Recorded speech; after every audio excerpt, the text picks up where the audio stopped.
Di video kali ini aku ajak kalian untuk tonton sampai dengan selesai. Ada beberapa cuplikan yang menurutku menarik untuk kita reaction. Kita nyantai-nyantai aja dulu guys. Jangan lupa untuk like, comment, and subscribe. Dan ini dia.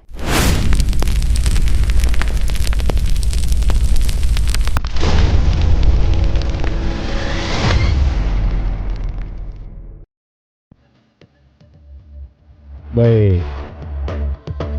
Gayanya Pak Jokowi guys ya, ikuti kegiatan. Keren. Mantap. Weh, bersama dengan wakil-wakil presiden. Gayanya Bapak guys.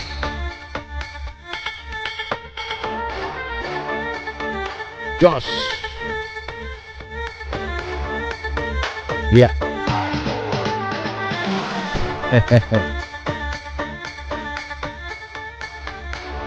Baik, dihormat. Siap. Ya.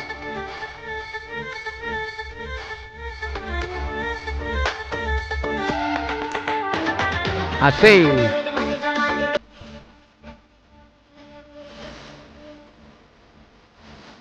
Pesona Pak Jokowi ya guys, luar biasa.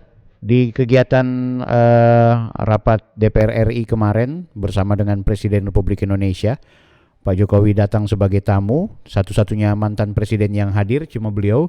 Pak SBY sedang melakukan check up di Amerika, Ibu Mega mungkin dalam keadaan sibuk ya. Tapi yang jelas Pak Jokowi hadir berdasarkan undangan. Ya, kita tinggal tunggu apakah sampai dengan upacara 17 Agustus nanti. Bersama para pas pampres yang tetap setia, ada Bang Sarip ya di sana. Mas Cipto juga, sukses selalu buat kalian yang senantiasa menjaga dan mengawal Bapak. Oke guys, kita ke video selanjutnya. Tapi tunggu, ini video beliau ini pasti pasti gimana ya? Orang-orang yang benci beliau ini makin kesakitan kayak. Lalu ya, luar biasa. Semakin dihujat, semakin dihina, semakin difitnah, bertemu dengan rakyat kecil, bertemu dengan para elit, beliau tetap menunjukkan wibawanya gitu. Mantap. Oke, lanjut Pak Denny, guys. Udahlah. Uang sayembara 199 juta rupiah itu nggak membuat pihak tertuduh yang harus membuktikan tuduhan pasif agresif Anda. Mending saya yang taruhan aja sama Anda, ya. Kalau Anda bisa buktikan bahwa ijazah SMA Mas Gibran palsu, saya yang kasih 200 juta buat Anda. Tapi kalau Anda tidak bisa membuktikan bahwa ijazah Mas Wapres palsu, Anda kasih saya 200 juta. Jujur aja lah, Anda itu kan ingin menggulirkan isu bahwa ijazah SMA Mas Gibran itu palsu, tapi menggunakan logika terbalik. Seolah Anda berani bayar mahal untuk yang bisa membuktikan ijazah tersebut sah atau asli.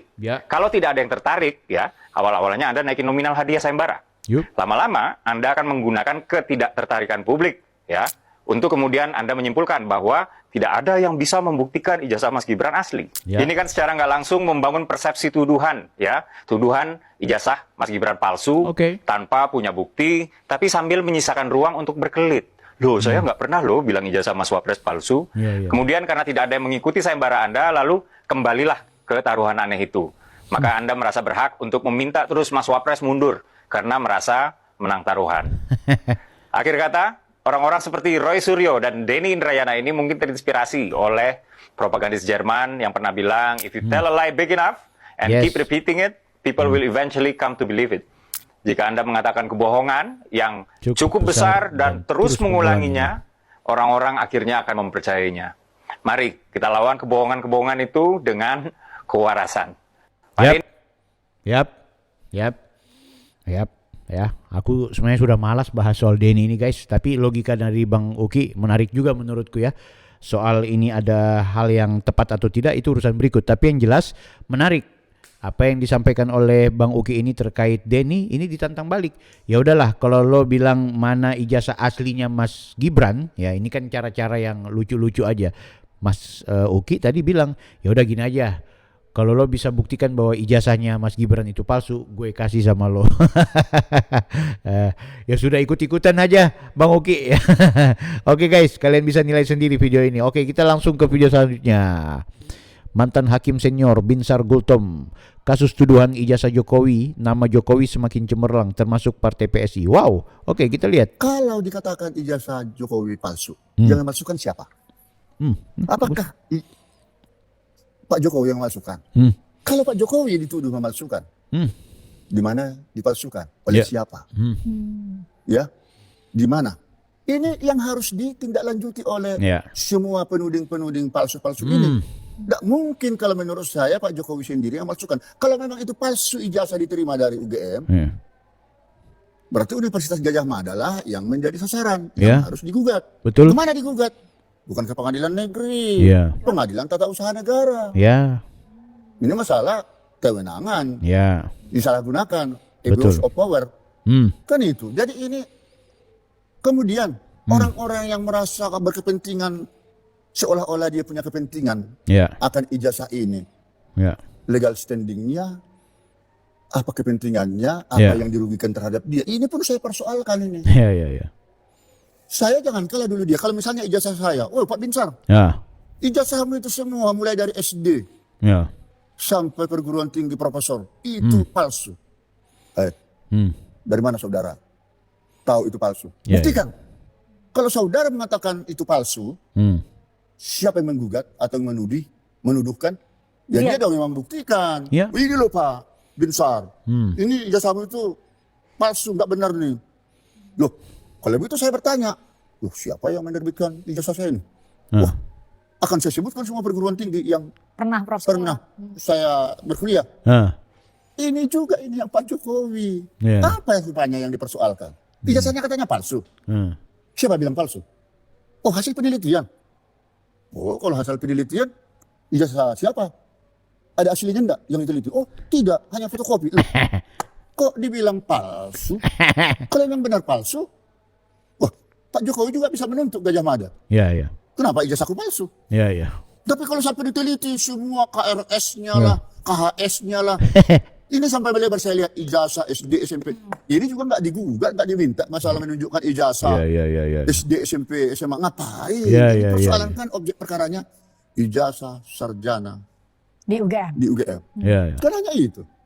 Semakin melebar saya pikir. Mungkin melebar. Konstruksinya ya. Iya, jadi menurut saya tidak perlu. Sepanjang belum pernah ada gugatan yang menyatakan bahwa ijazah Pak Jokowi palsu atau tidak. Belum ada putusan pengadilan yang menyatakan itu palsu atau tidak. Tak perlu Pak Jokowi untuk menunjukkan ijazahnya itu. Hak privasi. Betul. Meskipun narasi yang selama ini disampaikan karena beliau pernah menjadi Presiden Republik Indonesia, maka punya kewajiban seperti layaknya penyelenggara negara. Kenapa bukan pada waktu dia presiden? Ditanyain. 20 tahun beliau Menjadi pejabat publik ya. Pejabat publik, mulai dari wali kota di Solo, 5 tahun ya. Gubernur DKI, katakan 5 tahun, 2 periode menjadi presiden RI di ibu kota. Lah, pembangunan negara kita ini, kitalah yang tahu semua. Ini saya akhirnya jadi berpikir dengan tanpa ada bukti yang pasti atau yang konkret, tanpa disadari oleh orang-orang pencemooh ini, elektabilitas daripada Pak Jokowi ratingnya naik. Jadi menarik kan? Jadi menarik. Disitulah orang tidak tahu apa sesungguhnya polemik ini semua. Yang diuntungkan di sini jadi siapa? Coba berpikir sendiri, pemirsa. Karena itu saya minta tanpa ada bukti fakta yang dapat diyakini, jangan pernah menjolimi, merusak nama baik seseorang. Karena akhirnya dia sendiri yang jadi tertimpa musibah itu nanti.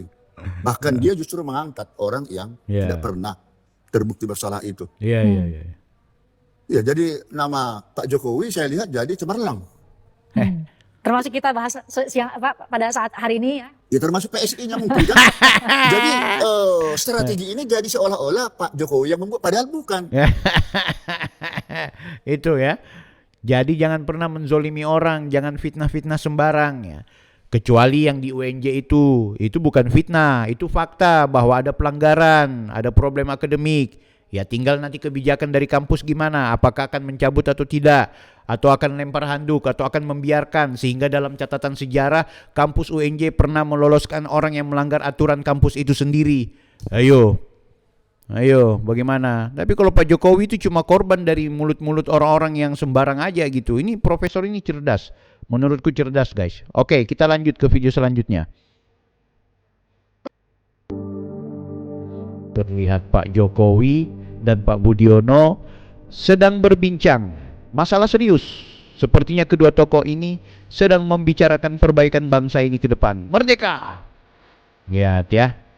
Orang-orang baik akan berkumpul dengan orang-orang baik juga guys. Akan berdiskusi dengan orang-orang baik, dengan orang tenang, dengan orang yang memberikan kebaikan. Ya, lihat nih bagaimana Pak Jokowi bersama Pak Budiono. Ya, kedua-duanya mantan petinggi negeri, pejabat publik yang tinggi, wakil presiden dan presiden. Luar biasa guys ya. Kalian analisa sendiri tuh bagaimana Pak Jokowi yang sampai dengan saat ini masih serius memikirkan bangsa. Ya. Aku yakin juga orang-orang yang benci sama Pak Jokowi juga memikirkan bangsa, aku yakin. Kita ke video selanjutnya. Apa ini? Kita lihat. Keren, keren, keren. The King of Java. Luar biasa Pak Jokowi bersama Ibu. Keren ya waktu awal-awal ini IKN guys ya. Bush. Mantap gayanya Bapak. Ya. Memang di eranya Pak Jokowi selalu ada sensasi-sensasi dan juga pagelaran-pagelaran yang selalu berkesan bagi ruang publik kita.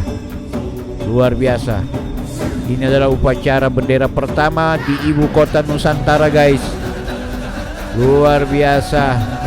Ganti baju lagi Pak Jokowi. Mantap. Ngeri, ngeri, ngeri. Indonesia maju. Keren, keren, keren, keren, keren, keren. Luar biasa guys. Bagaimana pandangan kalian guys? Ya, suasana di era Pak Jokowi selalu punya nilai dan punya kekhasan. Menjelang 17 Agustus aku mau mengucapin selamat Dirgahayu Republik Indonesia ya. Menjelang hari kemerdekaan kita. Dan salut dengan pidatonya Pak Prabowo. Walaupun banyak plesetan-plesetan, banyak meme-meme, banyak juga yang mengkritik. Tapi yang jelas Pak Prabowo kembali memberikan optimisme kepada rakyat Indonesia bahwa negara ini masih tetap eksis, negara ini masih tetap kuat, negara ini masih tetap bisa diharapkan ke depan ya. Ya tentu orang-orang yang menyinyir-nyinyir pasti mengambil kutipan-kutipan pernyataan Pak Prabowo yang dianggap keliru, yang dianggap bermasalah. Padahal ada konteks dari pernyataan Pak Prabowo guys. Sekarang kayaknya diramaikan soal apa itu? Kupas bawang Rp700.000 per kilo. Oke, sebenarnya kita butuh penjelasan dari jubirnya Pak Prabowo nih ya guys ya. Apakah Rp700.000 itu per kilo atau seperti apa? Atau bagaimana ya, tapi yang jelas redaksinya seperti itu. Ini banyak belakangan orang yang kepingin menjadi kerja tukang kupas bawang kalau betul-betul 700.000 per kilo. Aku nggak tahu konteksnya seperti apa. Kita silahkan analisa sendiri teman-teman. Oke, kita ke video selanjutnya guys. Ada apa ini? Debat baru dimulai, Roy Suryo sudah kalah telak. Ada apa ini? Kita dengarkan. Inilah detik-detik Roy Panci mulai kebingungan. Ketika orang sedang menjelaskan fakta dan kebenaran, langsung diserobot. Kenapa? Jangan-jangan takut pendukungnya keburu sadar. Tapi David Nyujung memilih cara berbeda. Orang terdidik nggak perlu debat dengan suara paling keras. Apalagi kalau argumennya cuma muter-muter dan nggak nyambung. Dan kalau mulai kalah debat, nah keluar deh jurus andalan. Bukan memperkuat argumen, bukan menghadirkan bukti. Tapi malah menyerang lawan bicara dengan kata-kata merendahkan. Loh, Bung, kalau memang yakin dengan argumenmu, kenapa yang diserang malah orangnya, bukan pendapatnya? Karena ketika argumen mulai habis, serangan pribadi biasanya jadi jalan terakhir. Gini, korelasinya gini Mas Eman, bahwa tuntutan tersangkanya Mas Roy dan teman-teman itu kan karena dianggap melakukan fitnah, bahwa Pak Jokowi memalsukan ijazah. Nah, untuk membuktikan bahwa ijazah dia nggak memfitnah itu kan harus ditunjukkan. Ini baca dakwaan saja nggak bisa Mas Aiman. Jadi nggak ada dakwaan memasukkan ijazah itu nggak ada Mas. Anda tuh baca dakwaan nggak? Ya lu diam dulu. Anda tuh baca dakwaan nggak? Kalau nggak baca dakwaan ya udah nggak usah ngomong lah. Saya orang kelihatan banget nggak ngertinya. Kusir seperti ini. Nanti saya berikan kesempatan habis ini Mas Roy. Saya orang terdidik nggak mau debat kusir lah. Iya, silakan. Orang terdidik tapi nggak baca dakwaan tuh nanti tidak terdidik Mas. Nanti Mas Roy saya berikan kesempatan untuk bertanya langsung ke Bung David. Ijazah itu Mas Roy itu kena pasal fitnah. Kalau ijazah itu terbukti, berarti dia real fitnah kan. Tapi kalau ijazah itu misalnya dibuktikan benar-benar palsu, dia bebas. Berarti nggak ada pencemaran nama baiknya juga. Kan korelasinya di situ toh. Inilah Yang paling menarik di sini memang gayanya Mas Roy itu ya, selalu untuk mengkambing hitamkan orang lain atau merendahkan orang lain, selalu membunuh karakter orang lain, serangan pribadi ya, ad hominem ya. Wow. Kita lihat IKN guys, luar biasa. Woo! Selamat datang di ibu kota Luar biasa. jantung baru Indonesia. Ya. Kota dunia untuk semua. Ngeri. Jelajahi bersama. Wih.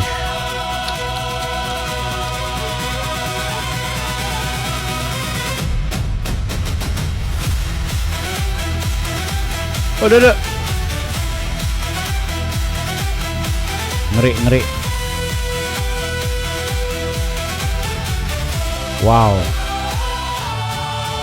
Istana Garuda berdiri megah, lambang Indonesia yang gagah. Istana negara penuh wibawa, menyongsong masa depan bangsa. Asik.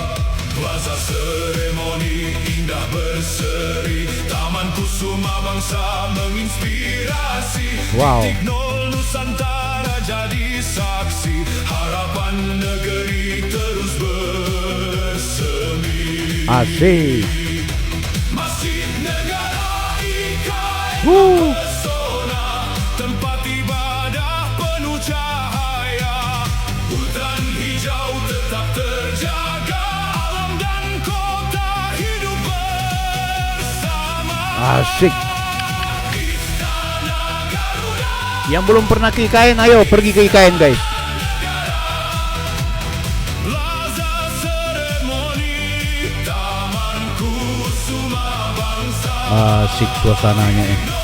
Nusantara, Masjid Negara IKN, Bandara Nusantara, Duh. kota masa depan Indonesia.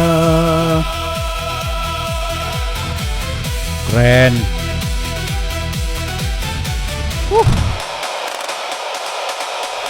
Jalan membentang menuju harapan, teknologi berpadu dengan alam. Wih. Bhinneka Tunggal Ika bergema, membangun negeri untuk semua. Generasi baru terus melangkah, Ya. menatap esok penuh semangat. Mantap. Nusantara tumbuh bercahaya, kebanggaan Indonesia tercinta. Asik.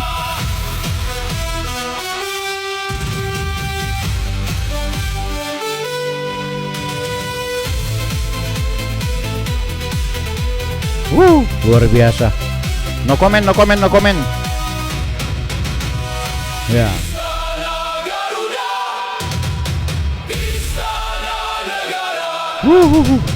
Plaza seremoni, Taman Kusuma Bangsa, titik nol Nusantara, Asik. Masjid Negara IKN, Bandara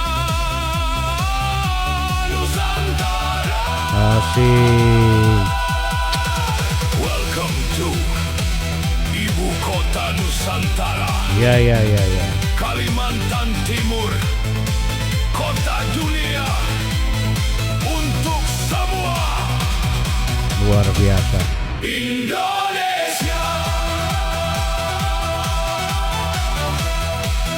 Wah, keren guys. Tinggal kalian yang belum pernah ke sana, ayo pergi ya, pergi. Ya. Kayaknya videonya cukup sampai di sini dulu. Tapi yang jelas apa yang kalian saksikan tadi adalah bagaimana beberapa cuplikan video yang mudah-mudahan bisa mendapatkan informasi lebih buat kalian semua. Buat yang belum ke IKN, datang ke IKN. Guys, aku nggak bayangkan ya IKN yang begitu megah. IKN yang diharapkan menjadi kota dunia, kota Nusantara yang hari ini menjadi tidak hanya kebanggaan, tapi betul-betul ini menjadi simbol bagaimana kemudian Indonesia bisa bangkit dan Indonesia bisa lebih dekat dengan bangsanya sendiri. Tidak ke timur-timuran, tidak ke tengah-tengahan, tidak juga ke barat-baratan, tapi benar-benar berada pada posisi yang strategis, baik tengah, timur, barat semua menikmati bahwa eksistensi IKN adalah kota yang luar biasa. Tinggal kita harus menjauhi, jangan sampai kemudian kekuasaan berikut justru dipegang oleh orang-orang yang tidak mau punya komitmen terkait pembangunan keberlanjutan. Jangan sampai ada pihak-pihak tertentu yang tidak mau bertanggung jawab, bahkan mau merusak IKN itu sendiri. Tapi syukurnya IKN sekarang sudah diundang-undangkan. IKN sekarang adalah sebuah wilayah yang wajib oleh penguasa manapun untuk melakukan kerja-kerja pembangunan ke depan dan juga berlanjut. Kita berjumpa di video berikutnya. Saya Bang Bil, Offside. Diana, aku mencintaimu, kan ku hiasi malam dengan ribuan bintang, kan ku bawa rembulan ke pangkuan tidurmu, agar kau tahu betapa ku menyayangimu.